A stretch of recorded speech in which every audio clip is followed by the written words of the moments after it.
siamo nel meraviglioso scenario di Puntala. Qui davanti a me abbiamo lo scoglio dello Sparviero. Puntala è uno dei più bei marina che abbiamo in Italia, sta in un posto veramente molto bello. Siamo venuti qui per parlarvi del Dufour 470 e ve ne parleremo in una maniera un po' particolare nell'ambito della rubrica Sì e No. Sì e No è una rubrica di contraddittorio, ovvero abbiamo invitato a bordo un rappresentante del cantiere, Giovanni Tarantino della Res Nautica, che è uno dei maggiori importatori di questo cantiere in Italia, il quale ci esporrà 5 punti che secondo lui sono fondamentali su questa imbarcazione e noi li contrapporremo, gli stessi 5 punti, sulle barche della concorrenza, per cui faremo un'analisi in una qualche maniera di questa imbarcazione. A questo punto andiamo a conoscere Giovanni Tarantino e iniziamo questa puntata.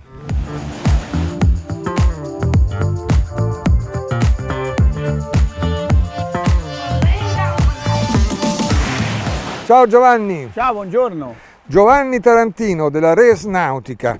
Voi dovete sapere che Res Nautica è il secondo dealer a livello mondiale per quello che riguarda la vendita dei Dufour, per cui in tutto il mondo c'è solo un'altra società che è stata in grado di vendere più di quello che hanno venduto loro. Questo fa di Giovanni Tarantino una persona estremamente qualificata proprio per parlarci del Dufour, in particolare del Dufour 470.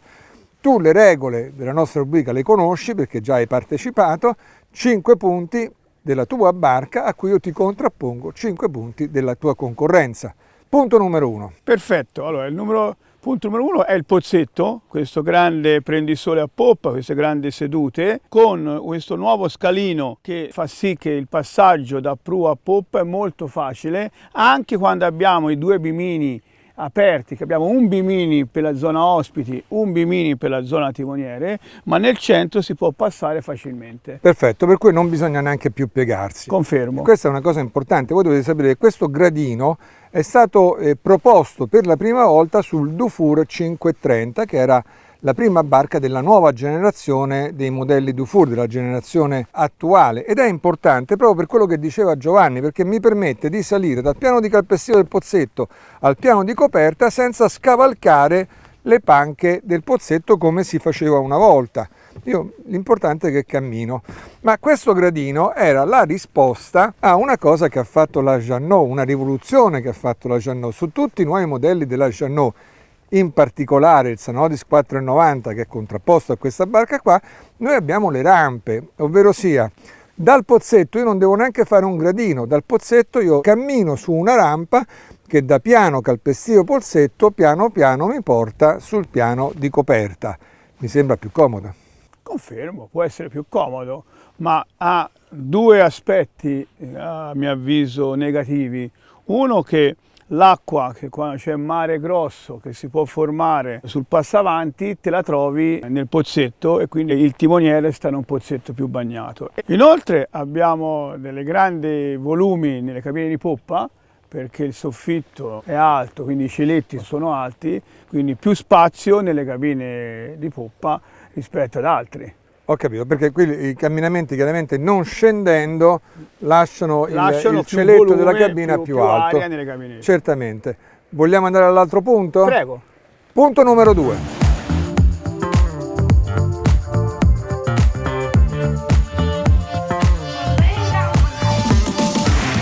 Punto 2. Il boma e l'albero. Noi abbiamo questo boma basso lato prua, quindi più facilità nel gestire i terzaroli o mettere la drizza della randa. A poppa comunque il boma è alto per non avere problemi in eventuali strambate e anche per avere accessibilità al bimini. Perché stando così sta sopra il bimini. Sta sopra il bimini.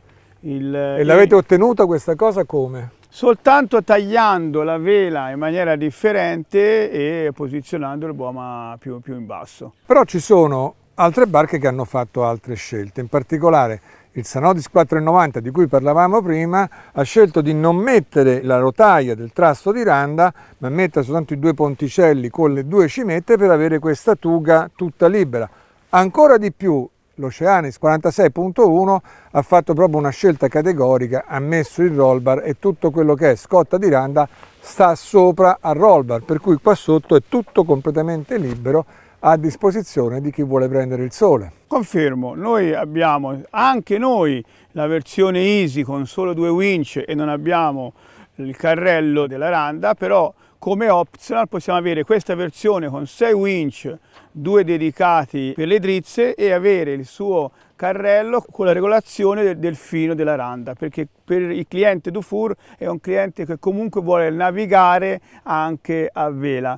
Per il cliente esigente c'è ancora una versione ancora più performante con un albero più lungo, vang idraulico e col punto di scotta nel fisso del pozzetto. Perfetto. E adesso andiamo al punto successivo. Punto numero 3.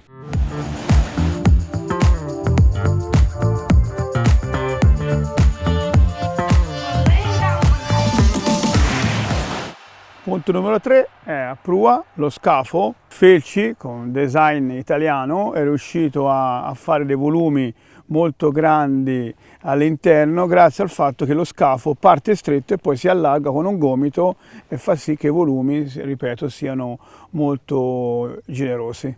Questo è un punto semplicissimo, proprio perché ormai tutti quanti hanno usato questo trucco. Il primo è stato la Beneteau con l'Oceanis 51.1, che a questa barca invece contrapponiamo l'Oceanis 46.1, che ha lo stesso uno spigolo sulla parte prodiera. La carena parte stretta, poi fa di questo e risale dritta. Questo fa sì che la cabina di prua abbia delle dimensioni veramente notevoli.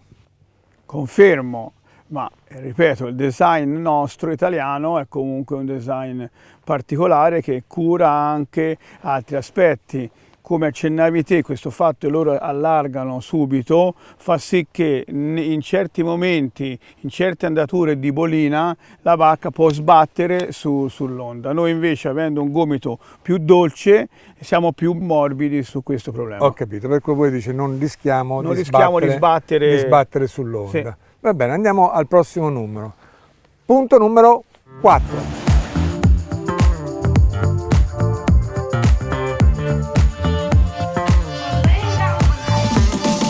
Numero 4.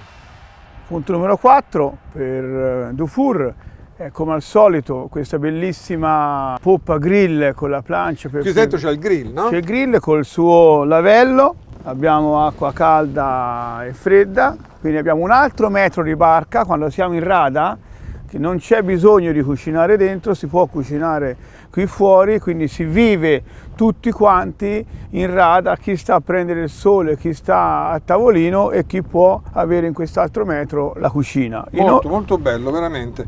Però ci sono l'Oceanis e il Sanodis 490, le due barche che ti sto mettendo a confronto, che hanno la poppa completamente aperta, per cui loro dal pozzetto riescono a camminare tranquillamente per arrivare fino in piattaforma da bagno ed è come se fosse un unico ambiente. Confermo, loro hanno questo tipo di soluzione, noi abbiamo 2 discese, una a destra e una a sinistra, e qui abbiamo anche l'optional del letto a 2 piazze, il lettino che troviamo anche nel 530. Ah, perché voi avete la possibilità di avere un altro prendisole qua davanti praticamente. Fino a qui. Certamente, questo io l'avevo dimenticato. Più questa plancia enorme con doppia posizione in modo da avere, come vedi, i piedi completamente sì. Una postura Perfetto. buona per quando molto bello, devo dire, molto bello. Soprattutto questo fatto di poter avere il prendisole qua davanti. Considerando che è un 47 piedi, troviamo i lettini, troviamo i prendisoli su barche di 50, 60, molto 60 più piedi. grandi. Senti, abbiamo parlato di cucina, per cui a questo punto io so che il quinto punto è appunto la cucina. Vogliamo andare? Quinto punto. Prego.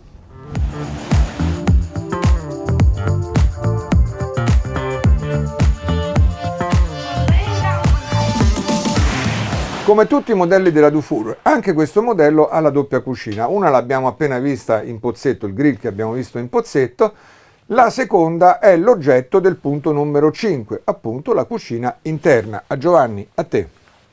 Cucina trasversale per tutto il baglio della barca, quindi tanto storage, punti di appoggio, un frigorifero da 165 litri a doppio cassetto, doppio lavello, pompa dell'acqua di mare a pressione nello standard, una cucina a 3 fuochi, un freezer extra che si può avere, poi tanta luminosità, io oblò sopra proprio al piano cottura.